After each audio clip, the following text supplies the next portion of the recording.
विद्यार्थी मित्रांनो, आज आपण ॲरिस्टॉटलने मांडलेल्या क्रांतीसंबंधीच्या विचाराची सामान्य कारणं त्या ठिकाणी अभ्यासणार आहोत. यापूर्वी आपण ॲरिस्टॉटलने क्रांतीचा सांगितलेला अर्थ, क्रांतीचे प्रकार अभ्यासले आहेत. आज आपण क्रांतीला नेमकी कोणती कारणं कारणीभूत ठरतात हे अभ्यासणार आहोत. ॲरिस्टॉटलने क्रांतीला प्रमुख 2 कारणं सांगितलेली आहेत. एक विशिष्ट कारणे आणि 2 सामान्य कारणे. विशिष्ट कारणांमध्ये एखाद्या विशिष्ट शासन पद्धतीमध्ये कोणती कारणं कारणीभूत ठरतात हे तो सांगतो आणि सर्वसाधारण कोणत्याही राज्यामध्ये क्रांती घडून येण्यास जी सर्वसामान्य कारणं कारणीभूत ठरतात ती सामान्य कारणं म्हणून त्या ठिकाणी ॲरिस्टॉटलने सांगितलेले आहे. ॲरिस्टॉटलने जवळजवळ 158 देशांच्या राज्यघटनांचा आणि शासन व्यवस्थांचा सूक्ष्म अभ्यास करून त्या ठिकाणी ही क्रांतीची सामान्य कारणं आणि विशिष्ट कारणं त्या ठिकाणी सांगितलेली आहेत. तर यामध्ये आपण अभ्यासाच्या दृष्टिकोनातून किंवा अभ्यासक्रमाच्या दृष्टिकोनातून महत्त्वपूर्ण असलेली क्रांतीची सर्वसामान्य कारणं त्या ठिकाणी अभ्यासणार आहोत. याच्यामध्ये पहिलं कारण ॲरिस्टॉटल सांगतो ते म्हणजे अन्यायाच्या निवारणासाठी.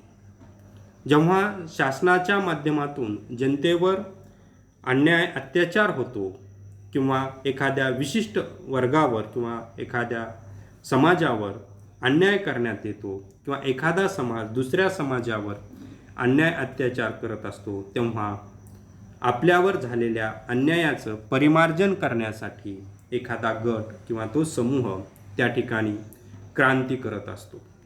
आपल्याला माहिती असेल की मग ती अमेरिकन राज्यक्रांती, फ्रेंच राज्यक्रांती, अमेरिकेमध्ये ज्या 13 वसाहती स्थापन झाल्या त्या 13 वसाहतीचं शोषण करण्याचं काम त्यावेळी ब्रिटिश सरकार किंवा ब्रिटिश साम्राज्य करत होतं.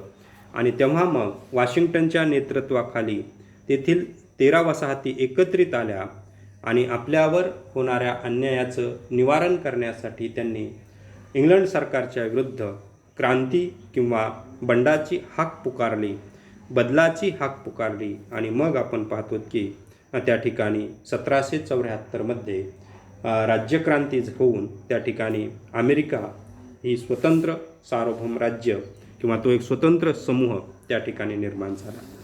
हेच कारण आपण जर बघितलं तर फ्रेंच राज्यक्रांतीमध्ये सुद्धा फ्रेंचमधील जी काही राजेशाही होती, जी जुलुमशाही होती, या जुलुमशाहीच्या विरुद्ध सर्वसामान्य लोक, बुर्जवा लोकांच्या विरुद्ध तेथील सर्वसामान्य समूह त्या ठिकाणी एकत्रित आला. एक फ्रेंचची राणी मेरी अँटॉयनेट जी काही म्हणत होती की भाकरी मिळत नसेल तर केक खा, इतकी जुलमी असणारी ही जी काही राज्य शासन व्यवस्था होती, त्या ठिकाणच्या लोकांनी सुद्धा या अन्यायाचं परिमार्जन करण्यासाठी त्याविरुद्ध क्रांती केली आणि 1789 त्या ठिकाणी फ्रेंच राज्यक्रांती झालेली दिसून येते. आपण भारताचा जर विचार केला तर भारतामध्ये सुद्धा ब्रिटिशांनी अन्याय अत्याचार भारतीय जनतेवर केले आणि ह्या अन्याय अत्याचारातून मुक्त होण्यासाठी भारतीय लोकांनी स्वातंत्र्य लढा लढला आणि स्वातंत्र्य लढा लढून त्या ठिकाणी 15 ऑगस्ट 1947 त्या ठिकाणी भारतामध्ये क्रांती झाली, परिवर्तन झालं. आणि आज आपण पाहतो की भारतामध्ये एक भारताचं आपलं राज्य किंवा आपलं सरकार त्या ठिकाणी अस्तित्वात आलेलं आपल्याला दिसून येतं. राज्यामध्ये एखादा गट दुसऱ्या गटावर सुद्धा अन्याय अत्याचार करतो. उदाहरणार्थ आपल्याच भारतामध्ये अस्पृश्य समाजावर उच्चभ्रू समाज त्या ठिकाणी अन्याय अत्याचार जेव्हा करत होता तेव्हा डॉक्टर बाबासाहेब आंबेडकरांनी त्याविरुद्ध बंड करून, उठाव करून आणि क्रांती करून त्या ठिकाणी त्या समाजाला न्याय मिळवून दिला.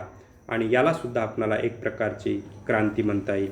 आणि म्हणून एखाद्या गटावर, एखाद्या समाजावर, समूहावर जेव्हा अन्याय अत्याचार होत असतो तेव्हा तो समाज, तो समूह किंवा तो गट त्या ठिकाणी क्रांती करत असतो. म्हणून क्रांतीला अन्यायाच्या निवारणासाठी हे कारण महत्त्वाचं ठरतं असं अरिस्टॉटलचं म्हणणं आहे. याच्यानंतरचं दुसरं कारण जर आपण बघितलं तर ते म्हणजे सामाजिक असमतोल. राज्यामध्ये जर राजकीयदृष्ट्या, सामाजिकदृष्ट्या किंवा आर्थिकदृष्ट्या किंवा शैक्षणिकदृष्ट्या त्या ठिकाणी असमतोल जर निर्माण झाला तर त्या ठिकाणी आपण पाहतो की क्रांती होत असते, परिवर्तन करायला लोक पुढे येत असतात. आणि म्हणून अरिस्टॉटल म्हणतो की असा असमतोल जर उच्च कोटीला गेला तर लोक क्रांती करत असतात. गरीब श्रीमंतामध्ये दरी जर वाढत गेली तर लोक क्रांती करत असतात. कार्ल मार्क्सने तर यालाच अधिक महत्त्व दिलेले आहे. जोपर्यंत गरीब आणि श्रीमंत यांच्यामध्ये ही दरी रुंदावत नाही तोपर्यंत खऱ्या अर्थानं क्रांती होत नाही. जेव्हा श्रीमंत वर्ग गरीब वर्गाचं अतिशय शोषण करतो तेव्हा कामगार वर्ग किंवा गरीब वर्ग संघटित होतो आणि संघटित होऊन या श्रीमंत वर्गाच्या विरुद्ध क्रांती करतो असं सुद्धा त्या ठिकाणी कार्ल मार्क्सनं म्हटलेलं आहे. आणि हेच कारण अरिस्टॉटलने जवळजवळ 2500 वर्षापूर्वी सांगितलेलं आपल्याला दिसून येतं. म्हणून अरिस्टॉटल म्हणतो की मध्यम वर्गाच्या अभावाने सुद्धा क्रांती निर्माण होत असते. समाजामध्ये जर हा मध्यम वर्ग नसेल तर तिथे लवकरात लवकर क्रांती होत असते. भारतामध्ये क्रांती का होत नाही तर भारतामध्ये मोठ्या प्रमाणामध्ये हा मध्यम वर्ग आहे आणि त्यामुळे भारतामध्ये कमी प्रमाणामध्ये क्रांती झालेली आपल्याला दिसून येते.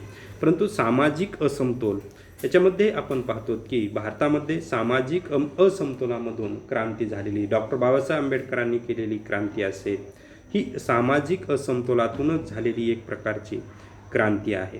आणि म्हणून समाजामध्ये किंवा राज्यामध्ये बदल व्हायला किंवा परिवर्तन व्हायला सामाजिक असमतोल हे कारण त्या ठिकाणी एक कारणीभूत ठरतं असं अरिस्टॉटलनं त्या ठिकाणी म्हटलेलं आहे.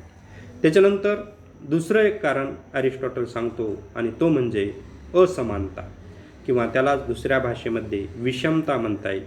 विषमतेमधून क्रांतीची निर्मिती होत असते.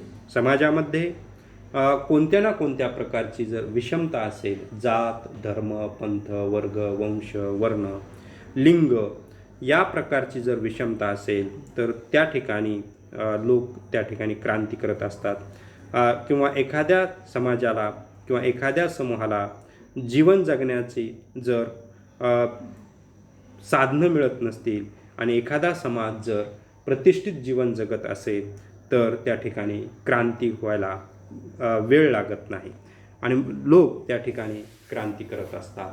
आपण पाहतो की चीनमध्ये झालेली क्रांती, चीनमधील तिथल्या सर्वसामान्य शेतकरी, कष्टकरी वर्गाने माओ त्से-तुंगच्या नेतृत्वाखाली एकत्रित येऊन तिथल्या सरकारच्या विरुद्ध क्रांती केलेली आपल्याला दिसून येते.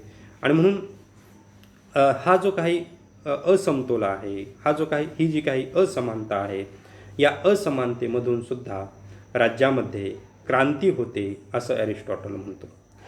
याच्यानंतर आणखीन एक दुसरा महत्त्वाचा मुद्दा म्हणजे सत्तेचा दुरुपयोग करणे. एखाद्याच्या हातामध्ये सत्ता असेल आणि त्या सत्तेचा दुरुपयोग जर दुसरा कोणी करत असेल तर लोक त्याविरुद्ध क्रांती करत असतात.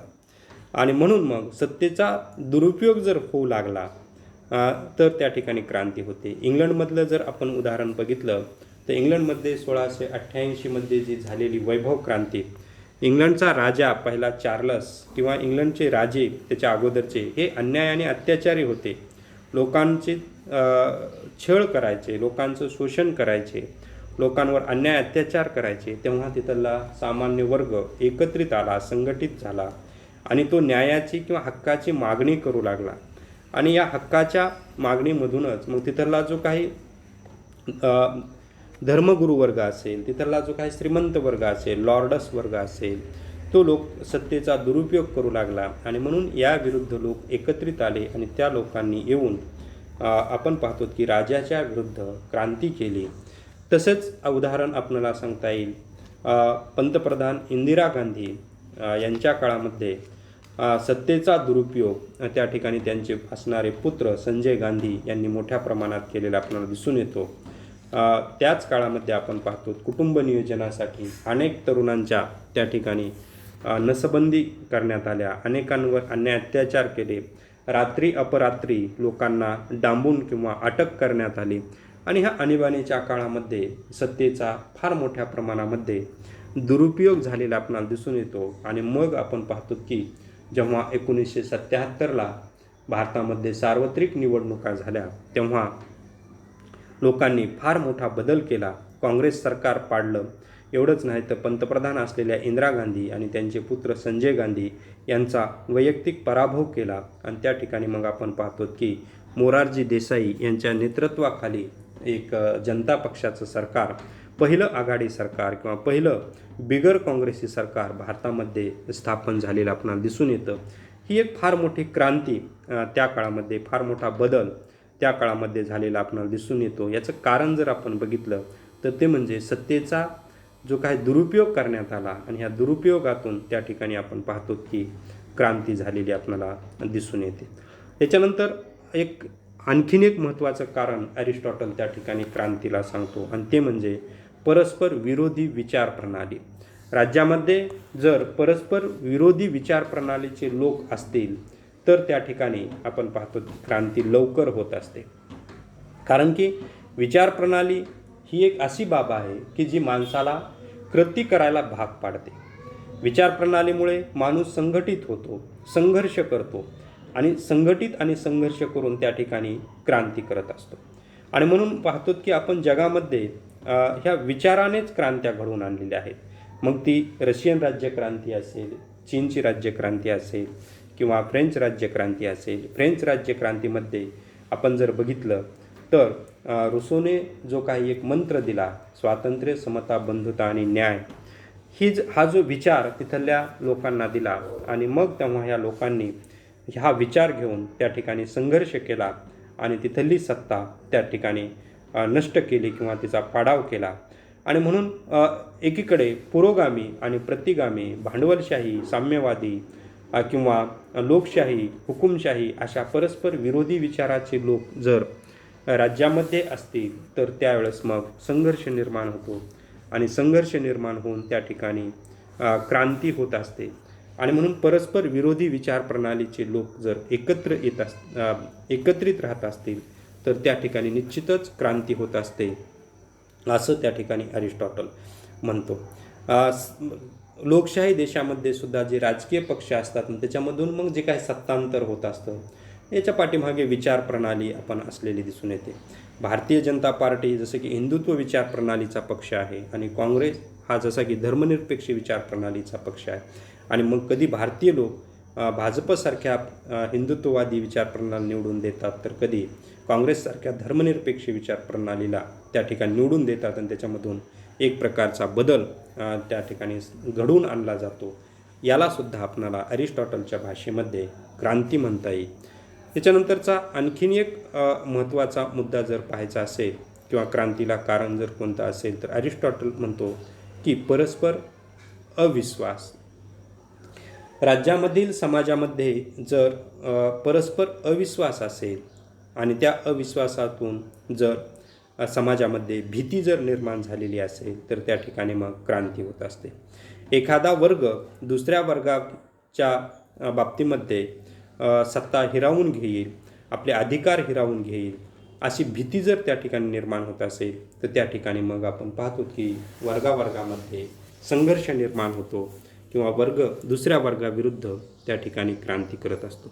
सध्याचा जर आपण सध्याच्या भारतीय किंवा महाराष्ट्राच्या राजकारणाचा जर विचार केला तर आपल्याला हेच दिसून येतं आहे की परस्पर अविश्वास आणि ह्या परस्पर अविश्वासातूनच त्या ठिकाणी मग शिवसेना आणि भाजप यांच्यामध्ये आपण पाहतो की फूट पडली आणि त्याच्यामधून मग परस्पर विरोधी विचार प्रणालीचे लोक त्या ठिकाणी एकत्रित आले. मग ते काँग्रेस, राष्ट्रवादी आणि शिवसेनेसारखे त्या ठिकाणचे एक प्रकारचे परस्पर विरोधी विचार प्रणालीचे लोक एकत्रित येऊन त्यांनी एक आघाडी सरकार त्या ठिकाणी निर्माण केलं.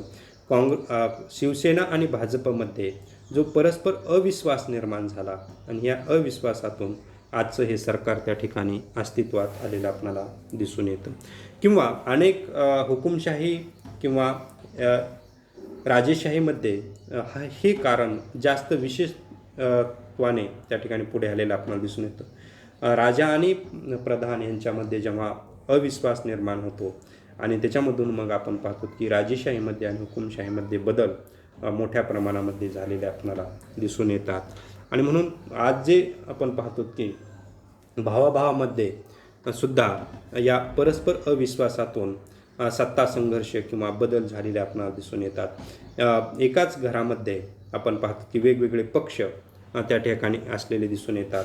जसे की आपण पाहतो की पंकजा मुंडे या वेगळ्या पक्षामध्ये आणि धनंजय मुंडे हे एका वेगळ्या पक्षामध्ये, आपलं उद्धव ठाकरे यांचा शिवसेना पक्ष आणि मग राज ठाकरे यांनी निर्माण केलेला मनसे हा पक्ष, हा परस्पर अविश्वासातून निर्माण झालेले पक्ष आपल्याला दिसून येतात. तर अशा प्रकारे राज्यामध्ये क्रांती व्हायला परस्पर अविश्वास हे एक कारण त्या ठिकाणी कारणीभूत ठरतं असं ॲरिस्टॉटल म्हणतो. त्याच्यानंतरचं ॲरिस्टॉटलने आणखीन एक महत्त्वाची 2 कारणं त्या ठिकाणी सांगितली, ती म्हणजे कौटुंबिक वैमनस्य. कुटुंबामध्ये जर तंटे असतील, द्वेष असेल किंवा ईर्ष्या असेल किंवा त्यांच्यामध्ये एक प्रकारचा वैमनस्य असेल तर त्यामधून क्रांती होत असते. राजेशाही, हुकुमशाही यासारख्या शासन पद्धतीमध्ये आपण पाहतो की कौटुंबिक वैमनस्य हे कारण प्रमुख कारण असलेलं आपल्याला दिसून येतं. मग ते इंग्लंडमध्ये झालेले जी काही वैभव क्रांती असेल ही कौटुंबिक कलहातूनच त्या ठिकाणी पुढे आलेली आपल्याला दिसते. तसंच नेपाळमध्ये कौटुंबिक कलहातून किंवा भारतामध्ये सुद्धा आपण पाहतो की गांधी घराण्यामध्ये सुद्धा कौटुंबिक कलह निर्माण झालेला आपल्याला दिसून येतो. जसे की आपण पाहतो की राजीव गांधी आणि संजय गांधी, त्याच्यानंतर आपण पाहतो की संजय गांधी यांची पत्नी मेनका गांधी आणि इंदिरा गांधीमध्ये कौटुंबिक कलह निर्माण झाला आणि मग मेनका गांधी या वेगळ्या पक्षामध्ये गेल्या व आजही त्या वेगळ्या पक्षामध्ये असलेल्या आपल्याला दिसून येतात. तर अशा प्रकारच्या कौटुंबिक कलहातून सुद्धा फार मोठ्या क्रांत्या झालेल्या आहेत.